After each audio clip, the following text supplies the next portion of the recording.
जून 1984 रात के लगभग 10 बजे अमृतसर का स्वर्ण मंदिर एक अजीब खामोशी में डूबा हुआ था। हवा में बेचैनी थी और उस पवित्र परिसर के भीतर कुछ ऐसा चल रहा था जिसने पूरे देश की नींद छीन ली थी। बाहर से देखने पर यह स्थान आस्था का केंद्र था, लेकिन अंदर हालात तेजी से बदल चुके थे। जर्नैल सिन्हा भिंडरावाले और उसके समर्थक इस परिसर को एक किले में बदल चुके थे, जहां हर कोना अब हथियारों और रणनीति से भरा हुआ था। यह सिर्फ एक धार्मिक स्थल नहीं रह गया था, बल्कि एक ऐसा गढ़ बन चुका था जिसे तोड़ना आसान नहीं था। दिल्ली में बैठी इंदिरा गांधी के सामने एक ऐसा निर्णय था जो इतिहास में हमेशा के लिए दर्ज होने वाला था। देश के खुफिया प्रमुख अजीत डोभाल और सेना के उच्च अधिकारियों की रिपोर्ट साफ संकेत दे रही थी कि हालात नियंत्रण से बाहर हो चुके हैं। हर बीतते दिन के साथ खतरा बढ़ रहा था। पंजाब में हिंसा फैल रही थी और स्वर्ण मंदिर के भीतर से निकलने वाली गतिविधियां देश की सुरक्षा के लिए एक बड़ा खतरा बन चुकी थी।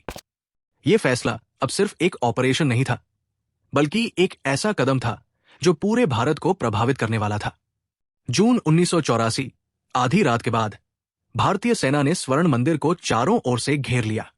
सड़कों पर सन्नाटा था, लेकिन उस सन्नाटे के पीछे छिपा था एक भयानक तूफान। जनरल के सुंदर जी के नेतृत्व में सैनिकों को एक ऐसे मिशन पर भेजा गया था जहां हर कदम पर मौत उनका इंतजार कर रही थी। आदेश स्पष्ट था, लेकिन रास्ता बेहद कठिन था।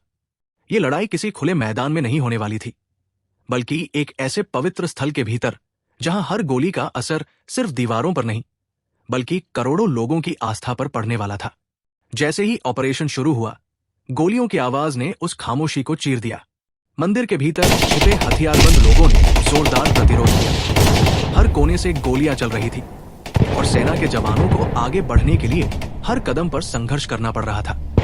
अंधेरे में सिर्फ गोलियों की चमक दिखाई दे रही थी और हर सेकंड के साथ हालात और भी खतरनाक होते जा रहे थे।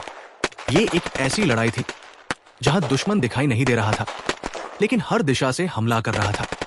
अंदर की गलियों और कमरों में लड़ाई और भी भयावह हो चुकी थी। संकरी जगहों में सैनिकों को नजदीकी मुकाबला करना पड़ रहा था, जहां हर मोड़ पर खतरा था। भिंडरावाले के समर्थकों ने हर रास्ते को जाल में बदल दिया था। ऊंची इमारतों और दीवारों से हो रही फायरिंग ने सेना की प्रगति को धीमा कर दिया, लेकिन आदेश था आगे बढ़ने का और पीछे हटने का कोई विकल्प नहीं था।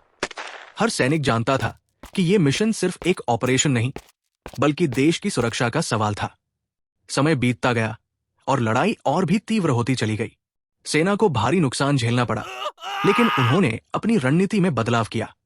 टैंकों और भारी हथियारों का इस्तेमाल करना पड़ा, जो इस पवित्र स्थल के लिए एक असाधारण और दर्दनाक कदम था। हर धमाके के साथ दीवारें हिल रही थी और उस जगह की शांति धीरे धीरे टूटती जा रही थी। ये वो पल था जब इतिहास एक नया मोड़ ले रहा था। आखिरकार कई घंटों की भीषण लड़ाई के बाद भिंडरावाले और उसके मुख्य सहयोगियों को खत्म कर दिया गया, लेकिन ये जीत आसान नहीं थी। स्वर्ण मंदिर का परिसर बुरी तरह क्षतिग्रस्त हो चुका था और हर तरफ विनाश के निशान दिखाई दे रहे थे। यह सिर्फ एक सैन्य सफलता नहीं थी, बल्कि एक ऐसा घाव था जो लंबे समय तक देश के दिल में बना रहने वाला था। ऑपरेशन ब्लू स्टार के बाद पूरे देश में प्रतिक्रिया की लहर दौड़ गई। यह घटना सिर्फ एक ऑपरेशन नहीं रही, बल्कि एक ऐसी चिंगारी बन गई जिसने आगे चलकर और भी बड़े घटनाक्रमों को जन्म दिया।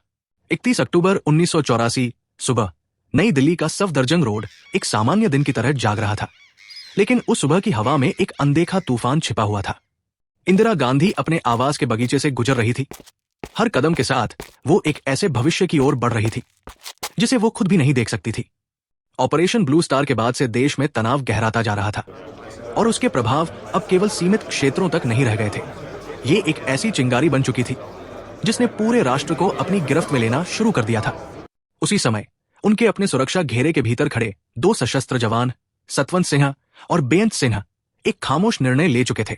जैसे ही इंदिरा गांधी उनके पास पहुंची, अचानक गोलियों की आवाज गूंज उठी। कुछ ही सेकंडों में सब कुछ बदल चुका था। वो जगह जो देश की सबसे सुरक्षित मानी जाती थी, अब खून और अराजकता का केंद्र बन चुकी थी।